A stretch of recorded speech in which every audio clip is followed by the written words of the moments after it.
14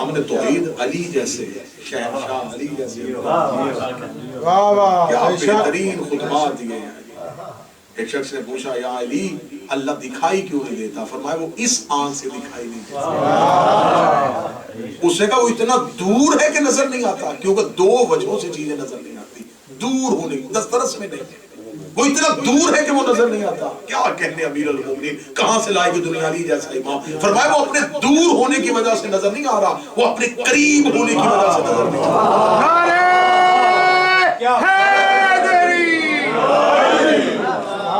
انہوں نے کہا کیسے نظر نہیں آ رہا؟ فرمایا اس کا قرب اسے دکھائی نہیں دیتا، اس کا کمال قرب اسے غائب کیا. یہ بات مشکل ہو گئی ہے تو میں اسے ایک مثال کے ذریعے سے آسان کر دیتا ہوں. یہ ہاتھ میری آنکھ سے دور ہے، مجھے دکھائی دے رہا، اب دور ہے دکھائی دے رہا، اب دور ہے دکھائی دے رہا، اب دور ہے دکھائی دے رہا، اب دکھائی نہیں دے رہا. اللہ فاصلے میں ہے ہی. اگر ہم اللہ کو فاصلے میں مانیں گے تو آج جو بندے توحید توحید توحید کر رہے ہیں، پہلے توحید پہ گفتگو تو کرو، ڈیبیٹ کرو ہم سے توحید پہ. ان کے علاوہ توحید دکھاؤ تو صحیح کہیں. توحید سے توسل کرنے کے لیے انہی کے پاس آنا پڑے گا. ان سے بہتر تمہیں توحید کا پتہ کوئی دے نہیں سکتا. اللہ آسمانوں پہ ہے تو زمینوں پہ کون؟ اللہ زمینوں پہ ہے تو آسمانوں پہ کون؟ اگر وہ ایک جگہ پہ رکا ہوا ہے تو پھر اسے جمود ماننا پڑے گا. اگر وہ حرکت میں ہے تو اسے تغیر میں ماننا پڑے گا. نہ وہ جامد ہے، نہ وہ تغیر میں ہے، نہ وہ حرکت کرتا ہے، نہ وہ کسی ایک جگہ پہ رکا ہے، تو پھر وہ ہے کہاں؟ امیر المومنین نے کیا کہنے دعائے معرفت جس کو پڑھنے کا سب سے زیادہ اور حکم ہے، اللہم عرفنی نفسک، میرے اللہ مجھے میرے نفس کی معرفت. ایک شخص نے امیر المومنین سے پوچھا اللہ کو کہاں سے ڈھونڈے؟ فرمایا پہلے خود کو ڈھونڈ. جب تو اپنے آپ کو تلاش کر لے تو سمجھ کے تو نے اپنے خدا کو تلاش کر لیا. مثلا میں اس کی مثال دے دیتا ہوں. میں آپ کے سامنے بیٹھا ہوں، آصف میرا نام ہے، میری ذات نہیں. اگر آپ مجھ سے پوچھیں کہ آپ کہاں ہیں تو میں کہوں گا یہ میرا وجود ہے، میں نہیں. میرا جسم، تو جس کا جسم ہے وہ کہاں ہے؟ سبحان اللہ سبحان اللہ. تھوڑی وقت کی بات ہوگی تو آپ پریشان ہوں گے. میرا وجود، میرا کہا ہے نا، میرا وجود. یہ جو جس کی طرف اشارہ ہو رہا ہے اس کا وجود وہ کہا ہے. یہ میرا چہرہ، میری آنکھیں، میرے ہاتھ، میرے کان، وہ جس کا سب کچھ ہے وہ کہاں؟ تو آپ کہیں گے وہ آپ کے اندر ہے، تو وہ میری روح ہے. وہ بھی روح کسی کی میری روح ہے، وہ جس کی روح ہے وہ کہاں ہے؟ سبحان اللہ. امیر المومنین فرماتے ہیں کہ اللہ نے انسان کو اس کی ذات کے اندر گم کر کے بتا دیا ہے کہ جب تجھے تو ہی نہیں مل رہا.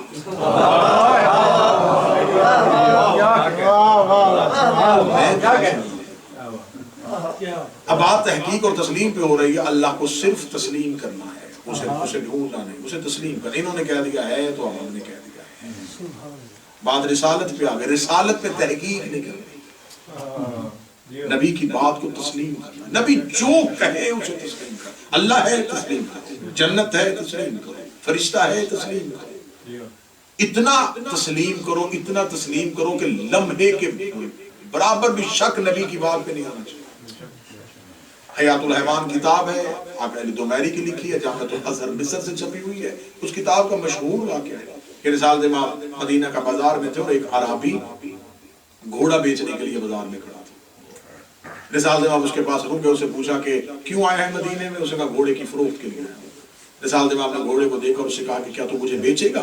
عربی نے قیمت بتائی. رسالت امام نے کہا کہ میں اپنے حجرے سے وہ دینار لے کے آتا ہوں، اب میرے حجرے میں وہ دینار تیری ملکیت اور تیرے ہاتھ میں یہ گھوڑا میری ملکیت. رسالت امام دینار لینے کے لیے گئے. وہ عربی تھا، وہ کلمہ نبی کا پڑھتا نہیں تھا. چند لوگ وہاں سے گزرے، انہوں نے کھڑا عربی دیکھا. عربوں میں گھوڑا ہر شخص کی کمزوری تھی. انہوں نے گزرتے گزرتے پوچھا کہ گھوڑا بیچنے آیا؟ اسے کہا آیا تو بیچنے تھا لیکن پھنس گیا. انہوں نے گزرتے گزرتے پوچھا کہ مدینے میں کس نے خریدا ہے یہ گھوڑا؟ تو انہوں نے کہا تمہارے رسول نے. جب کہا نا تمہارے رسول میں، تو جاتے ہوئے قدم ان کے واپس آئے. انہوں نے کہا ضرور اس گھوڑے میں کوئی شفت ہے، جو رسول نے اسے خرید لیا تو کوئی خاصیت تو اس میں ہے کہ وہ عیب والی چیز کو تو وہ لے نہیں سکتا، ضرور اس میں کچھ ہے. انہوں نے کہا کتنے میں تیرا سودا طے پایا؟ اس نے سودا بتایا، رقم بتائی، انہوں نے کہا اگر اس سے زیادہ ہم دیں تو کیا تو ہمیں بیچ سکتا ہے؟ وہ عربی تھا، جاہلیت کا دور تھا، کلمہ و نبی کا پڑھتا نہیں تھا، عزت رسول سے واقف نہیں تھا. اس نے کہا مجھے دینار سے غرض ہے، تم قیمت بڑھاؤ میں تمہیں دے دیتا ہوں. انہوں نے دینار بڑھائے، وہ گھوڑا لے کے چلے گئے. یہ دینار گن رہا تھا یا رسول اللہ. گفتگو ہو رہی ہے تسلیم کی. رسالت امام پہنچے، رسالت امام نے پوچھا اے عربی تیرے پاس وہ جو گھوڑا میری ملکیت تھا کدھر ہے؟ اس نے دیکھ کے کہا اے مسلمانوں کا پیغمبر تیرے پاس کوئی گواہ ہے کہ تو نے مجھ سے اس گھوڑے کی قیمت طے کی تھی؟ رسالت امام بھی خاموش تھے اور اس کا چہرہ دیکھ رہے تھے. یا بازار میں بلال حبشی آ گئے، مؤذن ولایت امیر المومنین. سرکار نے بلال نے کھڑے ہوئے رسول کو دیکھا، قدموں پہ ہاتھ رکھے، میں آپ پہ قربان. کیوں کھڑے ہیں یہاں پہ؟ فرمایا گھوڑا خریدا تھا عربی سے، میں دینار لینے گیا، اسے کسی اور کے ہاتھ بیچ دیا اور اب یہ مجھ سے گواہ مانگا. رسالت امام نے جملہ کہا، بلال حبشی نے اس کی طرف دیکھا، کیوں نہیں گھوڑا دیا تم نے؟ اس نے کہا کوئی گواہی نہیں ہے کہ میں نے ان کے ساتھ سودا طے کیا تھا. بلال کہتا میں گواہی دیتا ہوں، یہ گھوڑا میرے نبی نے خریدا تھا. اس نے رسول کے سامنے ہاتھ باندھ کے کہا میں نے مسلمانوں کا پیغمبر تیرا کلمہ نہیں پڑھا لیکن تیرے عدل کے قصے بڑے مشہور ہیں. آپ خود بتائیے کہ جب آپ کا اور میرا سودا ہو رہا تھا تو آپ کا یہ حبشی غلام تو تھا ہی نہیں، تو اس نے گواہی کیسے دے دی؟ رسول نے بلال کی طرف دیکھا، بلال جب تو تھا نہیں تو نے گواہی کیسے دی؟ قدموں پہ ہاتھ رکھے آپ نے کہا اللہ ہے میں نے دیکھا تھا. آپ کے کہنے پہ میں نہ دیکھا اللہ تسلیم کر سکتا ہوں، تو یہ بھی آپ نے کہا ہے کہ گھوڑا میں نے خریدا تھا، تو میں تسلیم سے نکل کے کافر ہوں. انگنت واقعات ایسے ہیں. بڑا مشہور واقعہ ہے کہ کیا کہا امیر المومنین سے، یا علی میرے بستر پہ سو جائیے، اور نہ سونے والا سو گیا. جو کبھی نہیں سوتا تھا وہ سو گیا. وہ سو گیا کس وجہ سے سویا؟ رسول کو تسلیم کروانے کے. اس کا مطلب ہے اللہ کی توحید تسلیم کرنی پڑے گی، نبی کی نبوت تسلیم کرنی پڑے گی. اب آؤ امیر المومنین کو ولایت کو تسلیم کرنا پڑے گا. اب اگر توحید پہ تحقیق نہیں ہے، نبوت پہ تحقیق نہیں ہے، تو میرے صاحبان پھر ولایت پہ تحقیق نہیں ہے. اگر آپ اس بات پہ تحقیق نہیں کرتے کہ آپ کو کسی عالم دین سے یہ پوچھنا چاہیے کہ اللہ کے ہونے کی دلیل دیجیے. مجھے آج تک کوئی ایسا پڑھا لکھا شخص نہیں ملا جو کسی عالم دین کے سامنے گھٹنے ٹیک کے بیٹھا ہو کہ مجھے نبی کی نبوت پہ دلیل دیجیے. وہ سید الانبیاء کیسے بن گئے، وہ سردار الانبیاء کیسے بن گئے، وہ سارے نبیوں کے سردار کیسے ہیں؟ جب اس پہ تحقیق نہیں ہو رہی تو پھر یہ تحقیق کہاں سے چل رہی ہے؟ یہ کون تحقیق کر رہا ہے کہ امیر المومنین کی ولایت پہ تحقیق ہونی چاہیے؟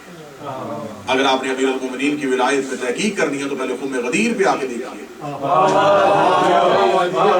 کہ تحقیق کرنے والوں کے ساتھ کیا ہوا تھا. جو ایک اٹھا تھا وہ تحقیق کا سوال کرنے کے لیے اٹھا،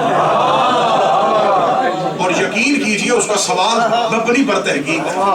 اسے قطعاً یہ نہیں کہا کہ میں علی کو آپ کا بھائی نہیں مانتا، میں علی کو آپ کا چچا زاد نہیں سمجھتا، میں علی کو حسنین کا باپ نہیں سمجھتا، میں امیر المومنین کو فاتح خیبر نہیں سمجھتا. اس نے کہا سب کچھ سمجھوں گا علی کو، لیکن میں تجھے ولی نہیں مانتا. فرمایا کیوں نہیں مانتا؟ اس نے کہا مجھے تحقیق کرنی ہے کہ یہ وعدہ تیری طرف سے ہے یا اللہ کی طرف سے ہے. ابھی اتنا کہنا تھا، یہاں آسمان سے پتھر آیا، اس کے سر پہ اللہ کے خدا نے کہا جیسے میری توحید کو تسلیم کرنا پڑے گا ایسے ہی علی کی ولایت کو تسلیم کرنا.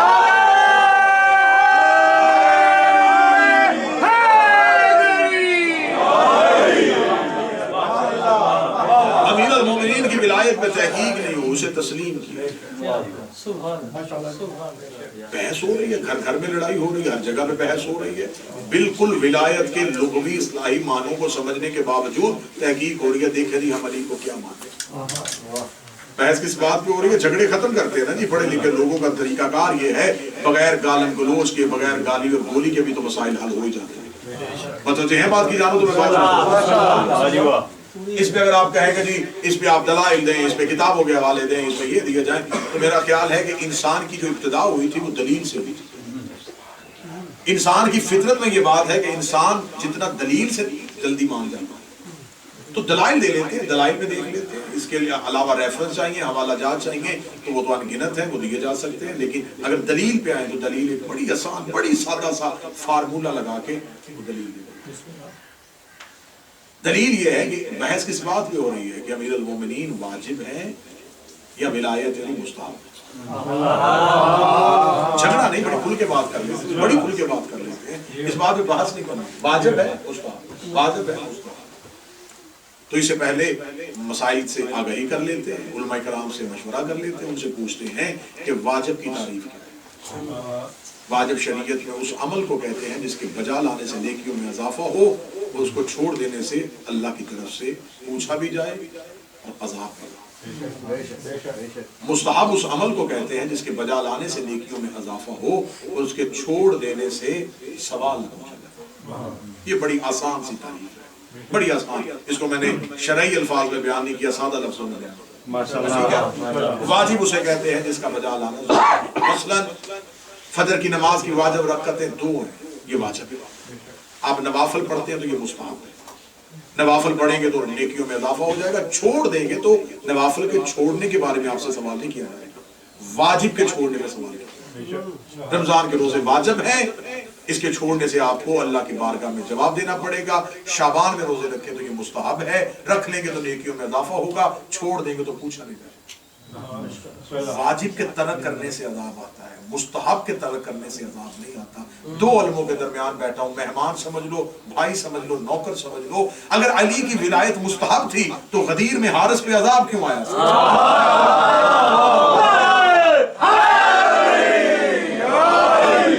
کہہ دینا چاہیے تھا کہ اگر تو علی کو ولی مانتا تو مان، نہیں مانتا تیری مرضی.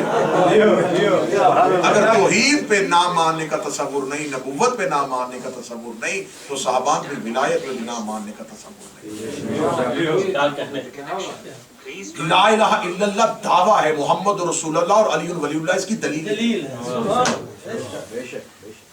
اور پوری دنیا اٹھا کے دیکھ لو، دعوے کے لیے 2 گواہ ہونے ضروری ہیں. لا الہ الا اللہ دلیل نہیں، دعویٰ ہے، اس کے لیے 2 گواہ ہونے چاہیے. آپ اللہ پہ ایک گواہی نہ دیں، آپ اللہ کے لیے 2 گواہیاں لے کے جائیں، ایک محمد کی رسالت کی اور ایک علی کی. علی ولی اللہ چھوڑنے سے علی کا نقصان نہیں ہو رہا، توحید خطرے میں جا رہی ہے. ولایت علی کا انکار کرنے کی وجہ سے کہیں انکار توحید تو نہیں ہوگا. اس کا مطلب ہے تسلیم، توحید تسلیم، نبوت تسلیم، ولایت تسلیم. اس سے آگے چلیں کیونکہ گفتگو تولا اور تبرہ پہ ہو رہی تھی. تو جناب سیدہ جب دربار میں گئی تھی تو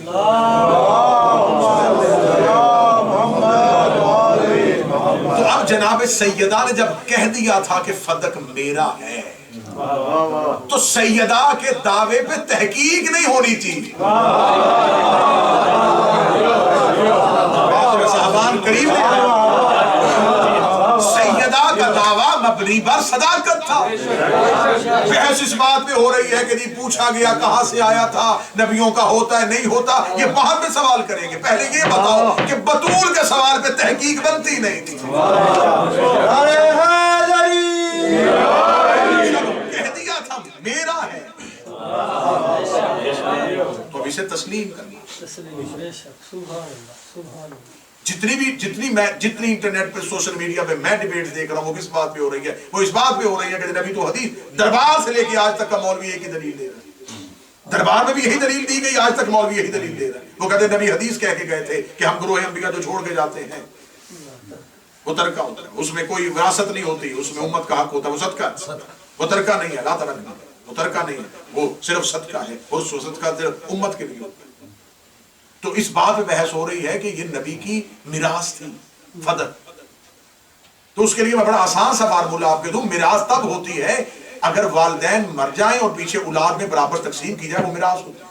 لیکن اگر والدین زندگی میں اپنی اولاد میں سے کسی کو لکھ کے دے جائیں تو پھر وہ میراث نہیں ہوتی، وہ حق ہوتی. نبی فدق زندگی میں لکھ کے دے گئے. فدق زہرا کی میراث نہیں، سیدہ کی حق اور میراث. دربار میں میراث کا جھگڑا نہیں تھا، سیدہ کی حق کا جھگڑا. تو جب تسلیم ہے تو پھر سیدہ پہ بھی تسلیم ہے.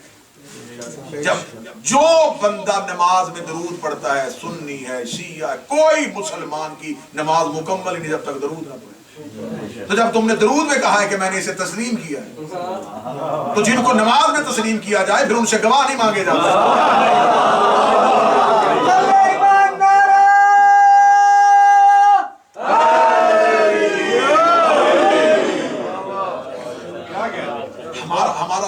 ہمارا مذہب کھڑا ہی چند ستونوں پہ کھڑے، ہمارے مذہب کی بنیاد، اسے ہم اندر سے کھوکھلا نہیں کر سکتے۔ ہمارے مذہب کی جو بنیاد ہے وہ بنیاد میں جناب سیدہ کا حق، یہ شیعت کی بنیاد ہے، اساس شیعت ہے۔ بے شک بے شک۔ اس سے ہم 2 قدم پیچھے ہٹیں گے تو دشمن ہمیں دیوار سے لگا دیں گے۔ اگر ہم اس سے چند قدم پیچھے ہٹیں گے، اللہ پاکستان میں درجات بلند کرے، بہت بڑا نام تھے مغل اعظم قبلہ مولانا اسماعیل علیہ السلام، کہاں چلے گئے وہ لوگ؟ اگر وہ لوگ آج موجود ہوتے تو بہت سی زبانیں بند ہو چکی ہوتی۔ وہ لوگ قبروں میں چلے گئے جن کی قبریں آج بھی ہمارے جسموں سے زیادہ مہنگی ہیں۔ قبلہ مغل اعظم مولانا اسماعیل پاکستان میں ایک جگہ میں مناظرہ کر رہے تھے، مناظرے کا موضوع تھا جنازہ رسول اور حق بطول۔ اس دور میں حساس موضوعات پہ برملا بحث ہوتی تھی، کوئی اعتراض نہیں کرتا تھا۔ پبلک میں بحث ہو رہی تھی کہ رسول کا جنازہ کس نے پڑھا اور کس نے چھوڑا، اور سیدہ کا حق کس نے نہیں مانا۔ اس میں بحث ہو رہی تھی، مخالف ٹیبل میں مولوی بدل کے آتے رہے۔ یہ باتیں اور ریکارڈ ہیں، جو سامنے والا ٹیبل تھا وہاں سے مولوی چینج ہوتے ہیں، ایک حوالے دے، اس کے بعد دوسرا دے، دوسرے کے بعد تیسرا دے، ادھر اکیلے مغل اعظم بیٹھے۔ جب ادھر مخالف، ایک ایسا شام کے وقت مولوی آیا جس نے کہا مولانا اسماعیل مناظرے کا ٹاپک فرمایا جنازہ رسول اور حق رسول، اس نے کہا ایک سوال کا جواب دے، اس کے بعد مناظرہ ختم کر۔ جو سامنے لاکھوں کا مجمع بیٹھا تھا وہ پریشان ہو گیا کہ یہ مولوی نے کیا بات کی۔ اس نے کہا کوئی کتاب نہیں کھلے گی، کوئی ریفرنس، کوئی حوالہ نہیں دیا جائے گا، صرف مولوی اسماعیل کو ایک سوال کا جواب دے گا اور یہ بحث ختم ہو جائے گا۔ مولوی اسماعیل کا سوال کر، اس نے کہا تم بتاؤ تمہارے مذہب شیعہ اثنا عشری کے نزدیک رسول زندہ ہے یا مردہ؟ مغل اعظم نے کہا ہمارے نزدیک رسول زندہ ہے۔ اس نے کہا اپنی پبلک سے پوچھ، اس کا عقیدہ بھی یہی ہے؟ اسے مائک پہ آ گئے، جتنے شیعہ بیٹھے ہو کیا جو مولانا کہہ رہے تمہارا عقیدہ یہ ہے؟ سب نے کہا ہمارا عقیدہ ہے۔ اس نے کہا پھر بحث ہی نہیں بنتی، مناظرہ نہیں بنتا، جب نبی زندہ ہے پھر زندہ کا جنازہ بھی نہیں ہوتا اور زندہ کی وراثت بھی نہیں ہوتی۔ یا تو نبی کو مردہ مانو پھر بحث کا بحث۔ علم مناظرہ کا اصول ہے کہ آپ کو جواب دینے میں تاخیر ہو جائے تو اسے آپ کی شکست تسلیم کیا جائے۔ اس نے کہا جب زندہ ہے تو زندہ کا جنازہ کوئی نہیں، زندہ کی میراث کوئی نہیں، کتابیں بند کر، تیرا مناظرہ بالکل فضول ہے، یا عقیدہ بدلو پھر ہم مناظرہ کرتے ہیں۔ پورے حال جتنا آگے پبلک بیٹھی تھی بالکل ایسے ہی خاموشی تھی۔ ابھی تو میں آپ کو وہ بات سنا رہا ہوں تو آپ اتنے خاموش ہوئے، اور جب موقع پہ یہ بات ہو رہی ہے تو ادھر سناٹے کا عالم کیا ہوگا؟ خاموش، آنکھیں پھاڑ کے مولانا اسماعیل کو دیکھ رہی ہے، کیا مولانا اسماعیل کیا جواب دیں گے؟ وہ اتنی بند گلی میں لے آیا ہے کہ اب یہاں سے بچنے کا رستہ کوئی نہیں۔ مولانا اسماعیل نے جو 7 شاگرد بیٹھے تھے انہوں نے کہا بیٹا کتابیں بند کر دو، اب ہم مناظرہ نہیں کریں گے۔ جب کتابیں بند ہونی شروع ہوئی تو ایک دفعہ جتنے شیعہ کے علاوہ لوگ بیٹھے تھے انہوں نے نعرے لگانے شروع کر دیے۔ وہ مولوی مائک پہ آگے پبلک کو چپ کروا کر نہیں نہیں نہیں نہیں ابھی نعرے نہیں لگیں گے۔ مولوی اسماعیل اپنی شکست کا اعلان مائک پہ کرے گا کہ میں ہار چکا ہوں مناظرہ۔ مولانا اسماعیل مائک پہ آئے، مولانا اسماعیل نے کہا اللہ نے ابھی تک وہ ماں ہی پیدا نہیں کی ویسے بچے اسماعیل کو شکست دے گا۔ مولوی اسماعیل پھر اقرار کر، مولانا اسماعیل نے کہا اگر زندہ کا جنازہ نہیں ہوتا، زندہ کا ورثہ نہیں ہوتا تو زندہ کا خلیفہ بھی کوئی نہیں۔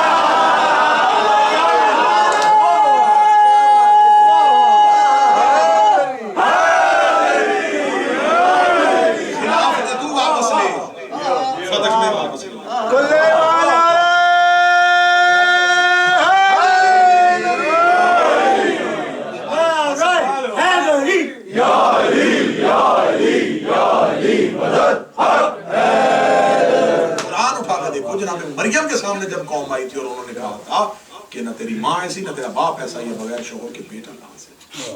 لفظ کس نے کہا تھا؟ یہ قوم نے کہا تھا۔ کس نے کہا تھا؟ جناب مریم سے۔ جناب مریم نے اشارہ کیا اور جناب عیسیٰ بول پڑے تھے انی عبداللہ آتانی کتاب وجعلنی نبیا، میں اللہ کب دوں کتاب لے کے آؤں نبی بن کے آؤں، اور قوم خاموش چلی گئی۔ اس قوم پہ عذاب نہیں آیا۔ عذاب کس وجہ سے نہیں آیا تھا؟ مریم نے ایک گواہ پیش کیا تھا اور قوم نے اسے تسلیم کیا۔ قوم نے تسلیم کر لیا، خدا نے عذاب نہیں دیا۔ ہمارا مذہب کی بنیاد یہ ہے کہ سیدہ کا دربار میں جانا، یہ صرف مصائب سیدہ نہیں، یہ حق ہے سیدہ۔ ستم ظریفی یہ ہے کہ اللہ کو تسلیم کیا گیا، نبی کی نبوت کو تسلیم کیا گیا، تو جن پہ درود پڑھا گیا تھا اس بی بی کے حق کو تسلیم کیا گیا۔ آج بھی آپ کسی نئے شیعہ بندے کے سر پہ قرآن رکھ کے پوچھیں وہ کیوں شیعہ ہوا ہے، وہ خیبر پڑھ کے شیعہ نہیں ہوتا، وہ خندق سن کے شیعہ نہیں، کسی ریسرچ کر کے دیکھ لیں۔ قبلہ تشریف فرمائے 9 شیعہ بندے سے پوچھیں کہ تو شیعہ کیوں ہوا ہے، وہ کہے گا ایک بات مجھے شیعہ کر گئی، رسول کی بیٹی کا دربار۔ اس کا مطلب ہے کہ کھجوروں کا باغ لینے نہیں گئی تھی، قیامت تک کے لیے حق اور باطل کی تمیز کروانے کے لیے۔ علی تلوار لے کے میدان جنگ میں نکلے تھے لیکن فیصلہ جمل نہیں کر سکی، فیصلہ سفین نہیں کر سکی، نبی کی حدیث کرتاس کاغذ اور قلم فیصلہ نہیں کر سکی، اللہ کی پوری سورت سورہ منافقون فیصلہ نہیں کر سکی۔ جو کام سورت سے نہیں ہو رہا تھا، جو کام علی کی جنگ سے نہیں ہو رہا تھا، سیدہ نے 4 گھنٹے دربار میں دنیا کو واضح کر دیا کہ رسول کی بیٹی دربار میں آئی۔ یہ قسمت ہے نبی اور علی کی بیٹیوں کی، رسول کی بیٹی بھی دربار میں گئی، علی امیر کی بیٹی بھی گئی۔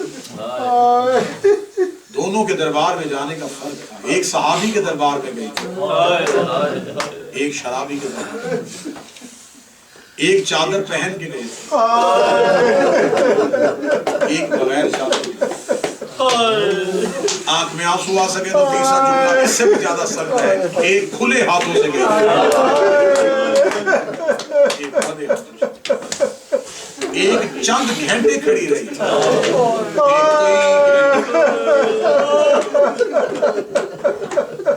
ایک بیٹے ساتھ لے کے گئی تھی، ایک بھتیجا ساتھ، جو بیٹے لے کے گئی تھی بیٹوں کے ہاتھ کھلے تھے، جو بھتیجا لے کے گئی تھی اس کی گردن جھکی ہوئی۔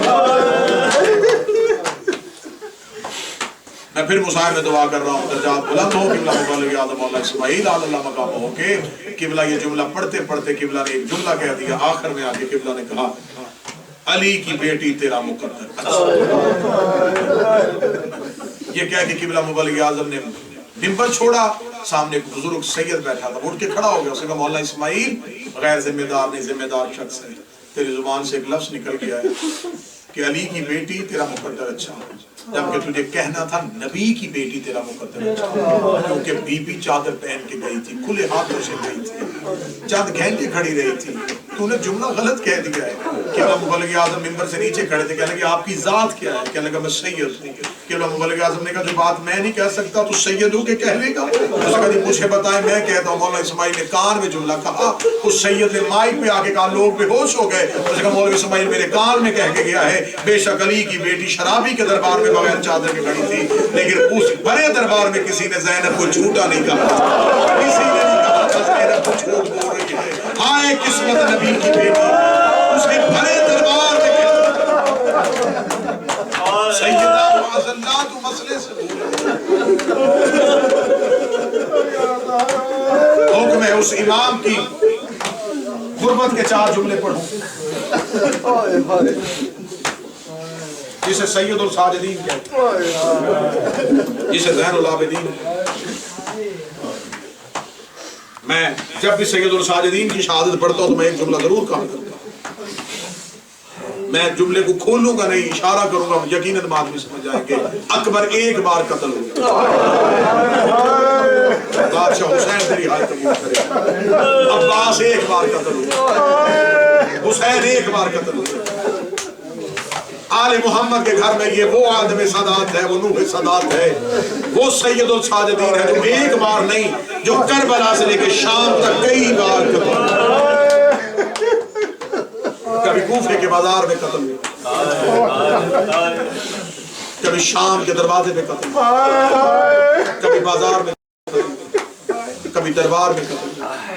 یہی وجہ ہے کہ جب سید الساجدین قید نبھا کے واپس پہنچے کربلا تو کربلا کے ریگستان میں سید الساجدین نے کھڑے ہو کر اکبر برچھی کھانا آسان، چچا غازی بالو کٹوانا آسان، اصغر بھیا سوکھے حلق میں تیر کھانا آسان، قاسم گھوڑوں کے سموں کے نیچے پمال ہونا آسان، بابا حسین تیرا ضربے کھانا آسان ہے، قبریں ہل گئی آواز آئی برچھی آسان، نیزہ آسان، تیر آسان، پمالی آسان، سجاد بھی مشکل کیا ہے، سجاد کی آواز آئی اٹھو قبروں سے باہر، زینب جیسی ماں 9 گھنٹے شرابی کے دربار میں بغیر چادر کے کھڑے رکھے.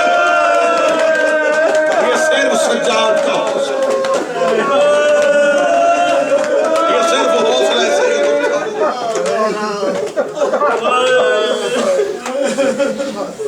صدا تو غیر صدا سے معافی مانگو. اللہ ہر بہن کو بھائی دے. بھائی 5 سال کا بھی ہو بہن کا غروب ہو، اکیلی بازار جانے لگے بھائی کو ساتھ دیتا، رستے میں کوئی خوف کوئی مصیبت آ جائے چھوٹا بھائی بہن کے ہاتھ پکڑ ہوتا چھوٹا ہے لیکن بہن کو کہتا گھبرا نہ میں ساتھ. بھائی بہنوں کو تسلیاں دیتے ہیں، بھائی بہنوں کو تسلیاں دیتے ہیں، بھائی بہنوں کو تسلیاں دیتے ہیں. اللہ تمہارے بہنوں کے نصیب اچھے کرے. اگلا جملہ رو کے سن لینا، بھائی بہنوں کو تسلیاں دیتے ہیں. بھائیوں کا کام ہے بہنوں کو تسلیاں دینا. شام کے بازار میں حسین کی 4 سال کی ہر موڑ پہ سجاد کا ہاتھ پکڑ کے رو کے تو نہ گھبرا، تو نہ رو، میں جو جملہ سید الساجدین نے کہا وہ تمہارے قبروں تک رونے کے لیے کافی ہے. سجاد رو کے کہنے لگے سکینہ بھائی بہنوں کو تسلیاں دیتے ہیں، تم بہن ہو کے مجھے تسلی دے رہی ہے. رو کہتی اس لیے تسلی دے رہی ہوں میں مر گئی تو جنازہ اٹھا لے گا، اگر تو مر گیا بازار میں جنازہ کون. سجاد میرا تو تیرے سوا بچا ہی.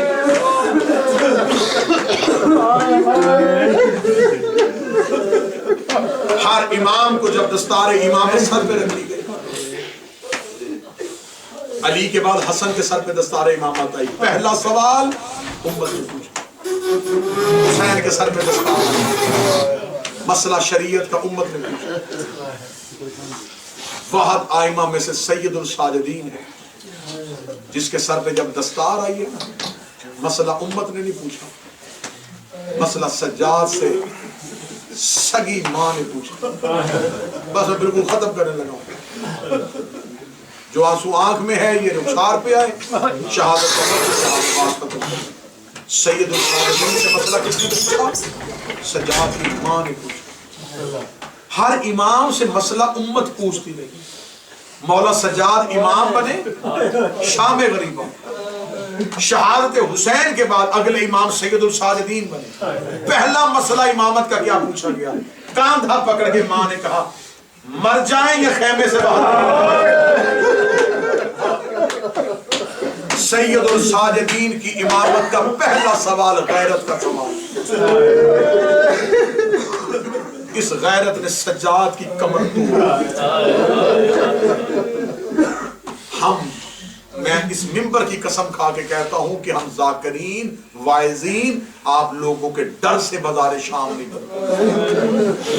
بازار شام پڑھیں تو مجلس سے بندے نہیں جلاتے. جو کتابوں میں لکھا ہے وہ بھی خوف سے چھپا لیتے. آپ ذہن میں پڑھے لکھے لوگ ہیں، آپ ذہن میں یہ بات ایک ہی رونے کے لیے کافی ہے. جس سجاد مولا نے جوان بھائی کی برچھی برداشت کر لی تھی، کچھ تو شام میں ہوا ہے نا جو اس کا جگر پھٹ گیا.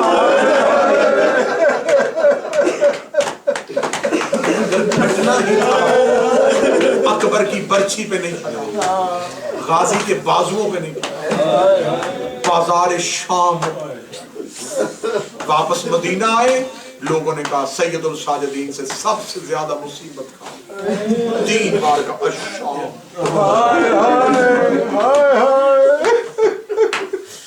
سوال کرنے والے نے سوال کیا، شام میں سب سے زیادہ مصیبت کہاں ہے؟ غیرت مند لوگ بیٹھے ہیں رونے کے لیے نہیں تڑپنے کے لیے جملہ پڑھا. شام میں سب سے زیادہ مصیبت کہاں ہے؟ ذہن میں نقشہ بناؤ گے تو رونا نکل آئے گا. مولا سجاد کہتے شام کا وہ لمحہ مجھے نہیں بھولتا جب بازار میں بھیڑ اتنی ہو گئی تھی کہ پچھلے بدماش رک نہیں رہے تھے اگلے رستہ نہیں دے رہے. یہ وہ لمحہ تھا جب میری ماں زمین پہ بیٹھ گئی. روک میری سجاد اب کھڑا ہونا مشکل ہو گیا. سجاد اب نزدیک. مولا سید الساجدین مدینے میں سوال کیا مولا بازار میں آیا کری. بس یہ روایت پڑھ کے بات ختم کرنے لگا. شہادت پڑھوں گا سبب شہادت پڑھوں بات طویل ہو جائے گی. بازار شام کا قتل پڑھوں دربار کا قتل پڑھوں قید پڑھوں زندان پڑھوں واپسی پڑھوں دوبارہ قید پڑھوں کون کون سی رہائی پڑھوں میں مولا سجاد کی. سید الساجدین مدینہ میں ایک شخص نے کہا مولا گھر سے باہر نکلا گیا. مولا فرماتے ہیں کربلا کے بعد مجھے بازار اچھے نہیں لگے. اس کا مولا باہر جائیں لوگ آپ کو ملیں آپ کو یہ پتا چلے کہ آپ سے محبت کرنے والے بھی موجود ہیں. زیادہ مومنین نے اصرار کیا اور مولا کا ہاتھ پکڑ کے مولا کو پہلی بار خانہ رسالت سے دہلیز سیدہ سے پائی. اب یہ ذہن میں سوچئے گا کہ واقعہ کربلا کے بعد مدینہ پہنچ کے سید الساجدین پہلی بار باہر آئے. مولا سجاد کی بلا تشبیہ کمر جھکی ہوئی تھی. جو ہی سید الساجدین بازار میں آئے لوگوں نے دکانیں کھلی چھوڑی توڑے. کوئی قدموں پہ آیا کسی کے ہاتھ چھوڑے. سجاد کسی کے سر پہ ہاتھ دے رہے تھے کسی کو دعائیں دے رہے تھے. امام گزر رہے تھے. گزرتے گزرتے ایک دکان کے سامنے جا کے سجاد مولا رک گئے. وہ دکان ایک قصاب کی تھی. وہ گوشت بیچ رہا تھا. اس نے سید الساجدین کو دیکھا جلدی سے وضو جا کے قدموں پہ ہاتھ رکھے. فرزند رسول نوکر کا سلام. امام رک گئے. فرمایا قصاب ہے؟ جی قصاب. جانور ذبح کرتا ہے؟ جی مولا جانور ذبح کرتا ہے. شریعت میں احکام ذبیحہ تمہیں یاد ہے؟ اس نے سمجھا کہ شاید امام مجھ سے سوال کر رہے ہیں کہ میں شریعت کے ان مسئلوں سے واقف ہوں. کہنے لگا جی مولا مجھے ذبح کے احکام یاد ہے. مولا نے فرمایا ذبح کے احکام سنا. اس نے مولا پہلی شرط ہے جس جانور کو ذبح کرو اسے پانی پلاؤ. پانی پلانے کا نام آنا تھا سجاد داڑھی پہ ہاتھ رکھا. روک کہنے کہ لوگ جانوروں کو پانی پلا کے ذبح کرتے میرے بہتے دریا 3 دن کے پیاسے مارے. مولا نے فرمایا دوسری شرط سنا. اس نے کہا دوسری شرط ہے جانور کے سامنے ذبح کرو. امام رو کے فرماتے 70 قدم میں میری 3 بوٹیاں نکلی جب قاتل نے میرے بابے کے سر پہ ضرب چلا گیا. مولا سجاد کا گریہ تیز ہوا. قصاب خاموش ہوا. امام نے فرمایا خاموش نہ ہو مجھے تیسری شرط سنا. اس نے کہا مولا میرا دل چاہتا ہے کہ میں شرط سنانے سے پہلے مر جاؤں. مولا نے فرمایا مجھے جلدی شرط سنا. اس نے کہا تیسری شرط ہے تیرے نانے کا حکم ہے کہ جانور کو جس آلے سے ذبح کرو وہ چھری تیز ہونی چاہیے. سجاد کے ساتھ بات میں آیا رو کے فرمایا جس خنجر سے تیرے باپ